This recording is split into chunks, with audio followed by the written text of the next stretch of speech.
Bon sabbat à tous.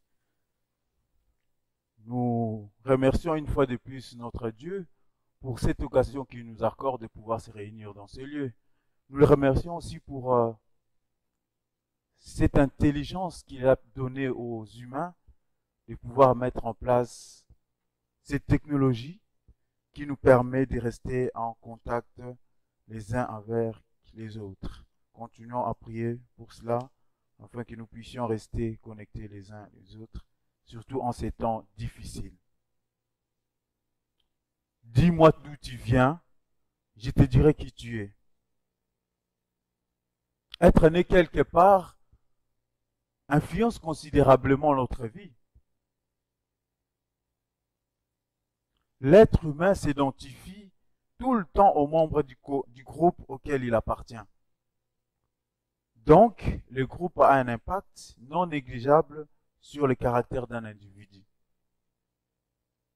La notion de l'identité est capitale dans la construction de tout être humain. Cette recherche est souvent permanente chez les personnes qui ont été adoptées. Ces personnes qui ne connaissent pas leurs parents biologiques. Cette recherche est tellement permanente qu'elle va au-delà de l'amour et de l'affection que les parents adoptifs pourraient donner à ces personnes-là. On pourrait se poser cette question. Pourquoi est-ce que ces personnes-là, qui reçoivent dans la plupart des cas beaucoup d'amour et d'affection, ainsi que de l'attention de la part de leurs parents adoptifs, mais qui sont en permanence dans la recherche de leur identité? L'identité d'une personne ne se résume donc pas à une marque d'amour ou d'affection, comme la société postmoderne pourrait nous faire croire. Et nous pouvons voir cela à travers nos lois. Nos dirigeants mettent en place des lois qui, pour eux, permettent aux enfants d'être accueillis dans une famille remplie d'amour, simplement, sans tenir compte de l'identité de la personne, sans se poser la question de savoir est-ce que ces enfants chercheront leur identité. Nous pensons notamment à la question de la GPA. Je ne sais pas si vous connaissez ça, la gestation pour autrui. Énormément de pays ont adopté cette loi qui consiste à faire porter un enfant par une femme, puis obtenir le bébé en échange d'un paiement d'une somme. Une femme met au monde un enfant, nous payons et nous récupérons notre enfant. Cet enfant-là est détaché de sa mère biologique. Cet enfant n'aura qu'une seule identité, l'identité de ses parents adoptifs. Et on nous fait croire que seule l'affection et l'amour que ses parents adoptifs donneront à ces enfants-là suffiront à construire son identité.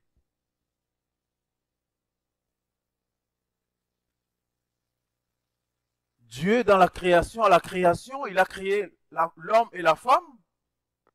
Et actuellement, nous avons dans certains pays une troisième identité. Les ni homme, ni femme. La fameuse troisième identité.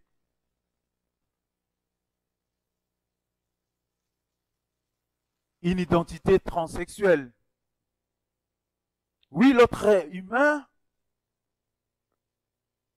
c'est fou de l'identité réellement de l'homme. C'est l'amour qui compte. C'est l'affection qui compte. L'identité d'un être humain est ce que nous sommes. L'identité d'un être humain ne se résume pas à l'amour uniquement. L'identité d'un être humain ne se résume pas uniquement à l'affection. l'identité de l'être humain est notre être. Et les grandes multinationales ont même compris cela. Les créneaux marketing actuels de la plupart des multinationales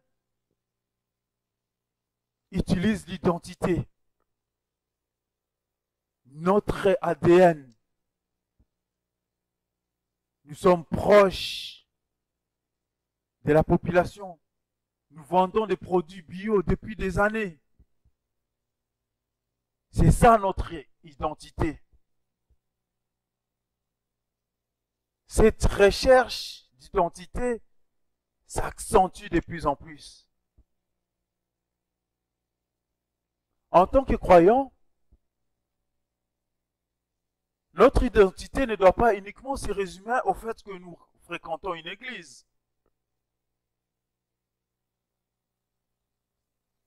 Pour moi, je fréquente l'église adventiste. Bien que cela soit important, très important, le fait de fréquenter une église, mais cela ne se résume pas à notre identité. Notre connaissance de la Bible, notre connaissance intellectuelle, n'est pas forcément notre identité. Mais quelqu'un dira, toi tu as la foi et moi j'ai les œuvres. Montre-moi ta foi sans les œuvres et moi je te montrerai la foi par mes œuvres. Ce sont les belles paroles de Jacques qui nous rappellent notre identité à travers notre foi. Ces paroles nous rappellent ce que nous sommes. Notre identité chrétienne doit transparaître sans ambiguïté.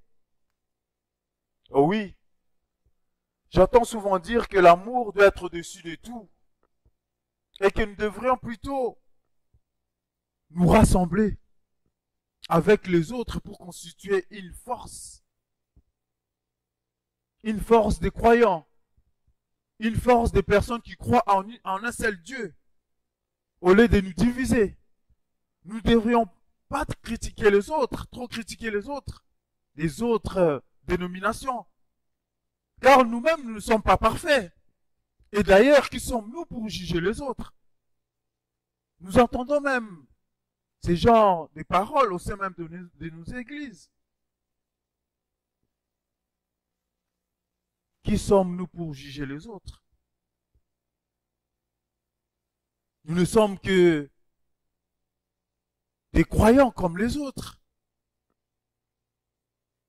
Pourquoi cet orgueil? Pourquoi ne voulons-nous pas s'assembler avec les autres? Nous vivons dans une époque où les opinions divergentes par rapport à la masse sont de plus en plus mal vues. Lorsque vous émettez une opinion qui va en dehors de l'opinion commune, vous êtes marginalisé. Tenez donc, essayez de critiquer actuellement cette politique du port des masques. On vous traitera comme un criminel ou un insensible. Dernièrement, je suis allé faire des courses et en descendant du véhicule, j'ai oublié de mettre mon masque. Et il fallait voir tous les regards braqués sur moi. Comme si je voulais tuer quelqu'un. Des regards méchants. Pour dire, regardez cet insensé. Regardez ces criminels. Essayez simplement d'exposer vos doutes sur le vaccin. On vous traitera d'insensé.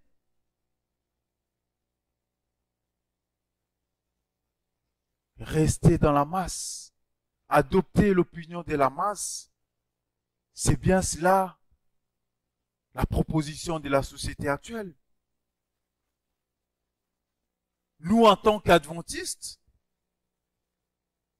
nous croyons à la parole de Dieu, à l'intégralité de la parole de Dieu. Nous croyons aux 10 commandements. Pas aux 9 commandements, mais aux 10 commandements. Nous croyons que Dieu a mis à part les 7e jours, les sabbats. Nous croyons que Jésus est venu sur terre pour nous sauver. Son sacrifice à la croix a été nécessaire. Ah oui, il est si facile de parler de Dieu. Mais il est tellement difficile de parler de Jésus. Parler de Jésus peut nous créer des problèmes. Alors comment s'identifier dans tout cela?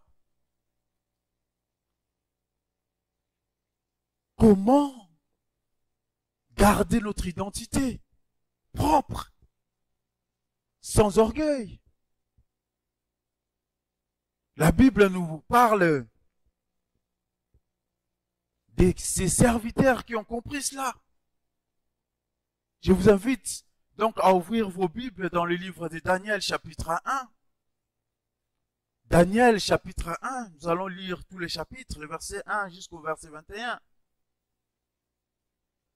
La 3e année du règne de Joachim, roi de Juda, Nebuchadnezzar, roi de Babylone, marcha contre Jérusalem et l'assiégea. Le Seigneur livra entre ses mains Joachim, roi de Juda, et une partie de ses ustensiles de la maison de Dieu. Nebuchadnezzar, emportant les ustensiles au pays de Shinéar, dans la maison de son Dieu, il les mit dans la maison du trésor de son Dieu. Le roi donna l'ordre à Ashpenaz, chef de ses eunuques, d'amener quelques-uns des enfants d'Israël, des races royales ou de la famille noble, des jeunes garçons sans défaut corporel, des beaux figures, doués de sagesse, d'intelligence et d'instruction, capables de servir dans les palais du roi et à qui l'on enseignait les lettres et la langue des Chaldéens. Le roi leur assigna pour chaque jour une portion des mets de sa table et du vin dont ils buvaient, voulant les élever pendant 3 années, au bout desquelles ils seraient au service du roi. Il y avait parmi eux, d'entre les enfants de Juda, Daniel, Anania, Michel et Azaria. Le chef des eunuques leur donnant des noms, à Daniel, celui de Belchazar, à Anania, celui de Shadrach, à Michaël, celui de Meshach, et à Azaria, celui d'Abed-Nego. Daniel résolut de ne pas s'essuyer par les mains du roi et par les vins dont le roi buvait, et il pria les chefs des eunuques de ne pas l'obliger à s'essuyer. Dieu fit trouver à Daniel faveur et grâce devant le chef des eunuques. Le chef des eunuques dit à Daniel, « Je crains mon Seigneur le roi, qui a fixé ce que vous devez manger et boire. Car pourquoi verrait-il votre visage plus abattu que celui des jeunes gens de votre âge? Vous exposeriez ma tête auprès du roi. » Alors Daniel dit à l'intendant à qui les chefs des eunuques avaient remis la surveillance de Daniel, de Anania, de Michaël et d'Azaria. « Éprouve tes serviteurs pendant 10 jours, et qu'on vous donne des légumes à manger, de l'eau à boire. Tu regarderas ensuite notre visage et celui des jeunes gens qui mangent les mets du roi, et tu agiras avec tes serviteurs d'après ce que tu auras vu. » Il leur accorda ce qu'ils demandaient, et il les éprouva pendant 10 jours.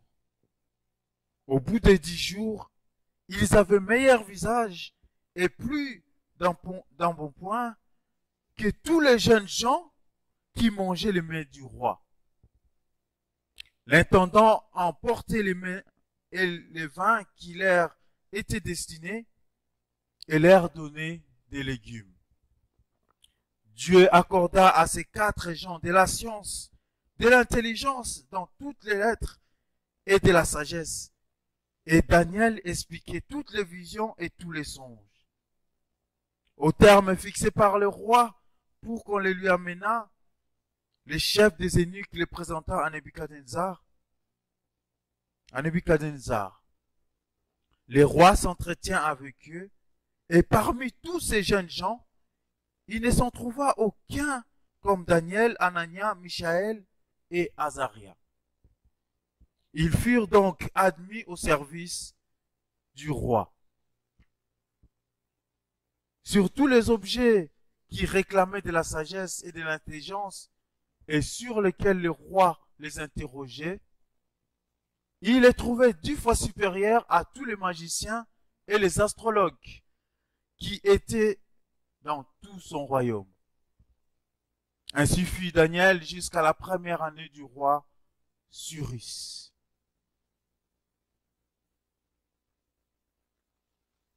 En lisant ces textes, en lisant ces événements, et en regardant cela humainement, je pourrais me dire qu'ils ont exagéré. Ils ont vraiment exagéré, Daniel et ses amis. Le fait de manger les mets du roi et boire le vin qu'une seule fois n'était pas dramatique. Dieu aurait compris qu'ils étaient dans une position délicate et qu'ils ne pouvaient pas faire autrement. Combien de fois n'avons-nous pas cette vision des choses, cette pensée, en disant, oh Seigneur, je l'ai fait parce que j'avais pas le choix. Tu as vu que j'étais dans une impasse.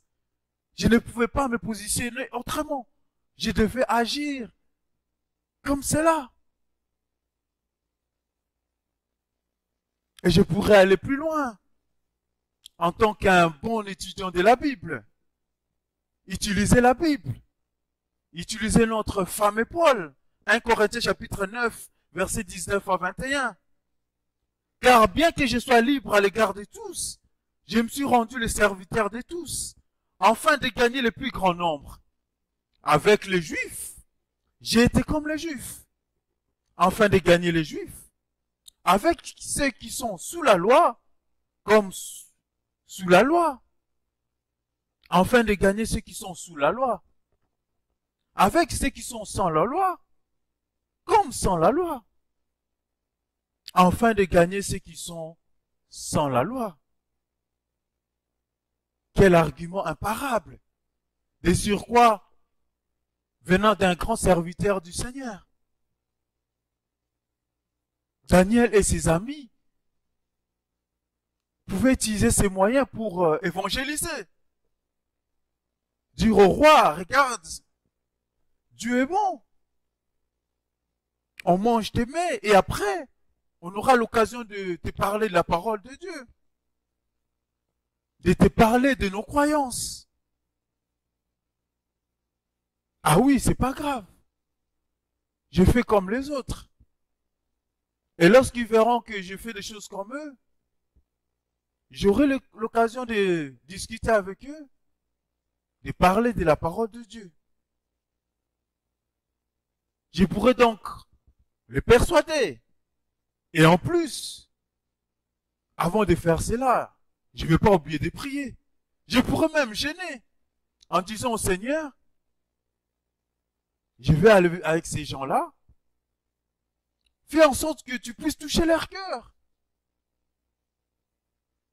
Daniel et ses amis pouvaient prier en disant au Seigneur, nous allons manger les mets du roi, nous allons boire ce que le roi a prévu pour nous. Mais c'est un moyen d'évangélisation. Nous allons l'évangéliser en acceptant ce qu'il nous offre. Non, Daniel et ses amis ont choisi l'authenticité de leur identité.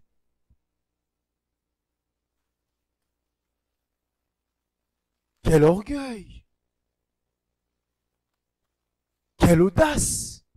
et refuser les mets du roi. Non, ils ont choisi de servir leur Dieu à toute occasion, sans exception. Ils ont choisi de servir Dieu dans des grandes occasions, mais aussi dans les petites occasions. Ça a été un test, un petit test. Nous allons voir par la suite les tests du feu. Daniel et ses amis vont passer par les tests du feu. Ils vont être jetés dans le feu.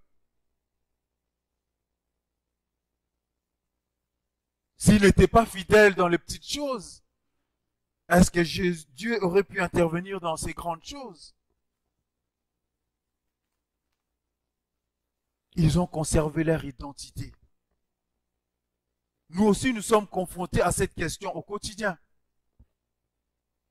Comment conserver notre identité intacte? Notre identité chrétienne. Et de surcroît notre identité adventiste. Vous faites quoi à l'église les samedis? Pourquoi vous ne voulez pas travailler les samedis? Vous êtes des juifs. Comment expliquer cela? Comment, en tant que jeunes, faire comprendre à nos amis que nous ne buvons pas d'alcool, que nous refusons de fréquenter les boîtes de nuit, que nous refusons de coucher avant les mariages, au risque d'être marginalisés, au risque d'être traités comme un moralisateur? Comment, en tant que parents, pourrions-nous éduquer nos enfants dans une société où le politiquement correct prend le dessus, où même l'école fait la promotion des valeurs contraires aux nôtres? Comment moi, en tant que parent,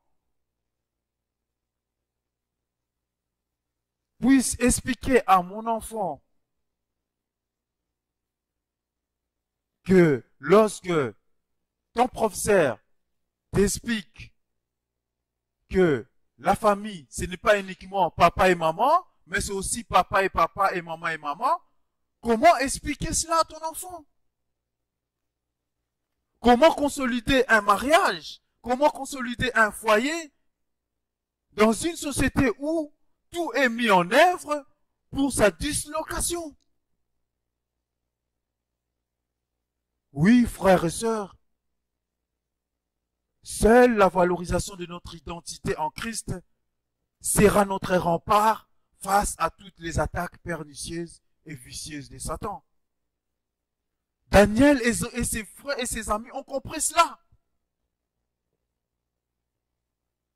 Quoi qu'il nous en coûte, nous devons garder notre identité et serviteurs de Dieu. Ne vous conformez pas au siècle présent, mais soyez transformés par le renouvellement de l'intelligence, afin que vous discerniez quelle est la volonté de Dieu, ce qui est bon, agréable et parfait.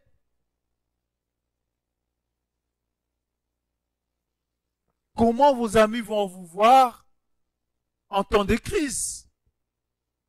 Paniqués, stressés, angoissés par l'avenir, ou bien voir en vous des personnes qui ont confié leur vie au Seigneur, des personnes qui ont laissé Dieu conduire leur vie, des personnes qui sont prêtes à perdre quelque chose, à perdre leur emploi, afin que le nom de Dieu soit glorifié.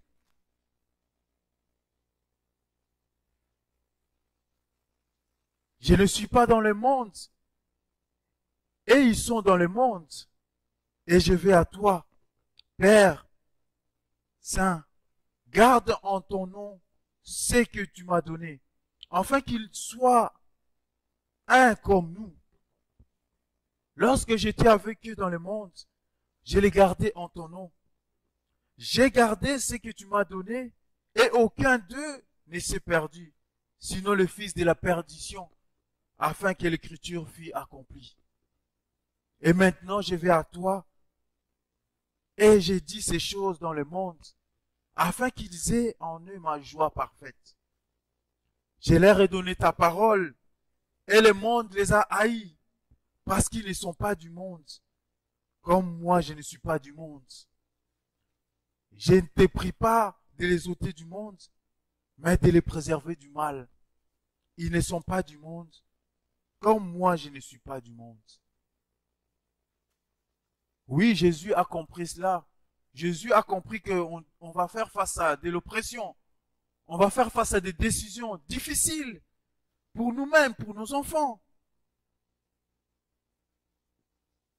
Mais lorsque nous sommes attachés à lui, lorsque nous nous identifions à lui, il sera notre rempart. Il nous protégera. Et il fera en sorte que nous puissions garder notre identité intacte. Il fera en sorte que nous puissions agir autour de nous, pas uniquement en ouvrant nos Bibles, mais par nos actes. Vous êtes la lumière du monde. Une ville située sur une montagne ne peut être cachée. Oui, mes frères et sœurs, nous sommes cette lumière. Et surtout en ces temps de crise, nous devons encore briller plus que d'habitude autour de nous, afin que ceux qui ont perdu l'espoir puissent retrouver l'espoir. Afin que ceux qui sont remplis de peur puissent retrouver la paix. Oui, nous sommes la lumière et notre identité ne se trouve qu'en Christ. Que Dieu nous aide à refléter son identité, pas uniquement par notre connaissance de la Bible, mais surtout par notre manière de vivre et surtout d'agir autour de nous. Que Dieu nous bénisse. Amen.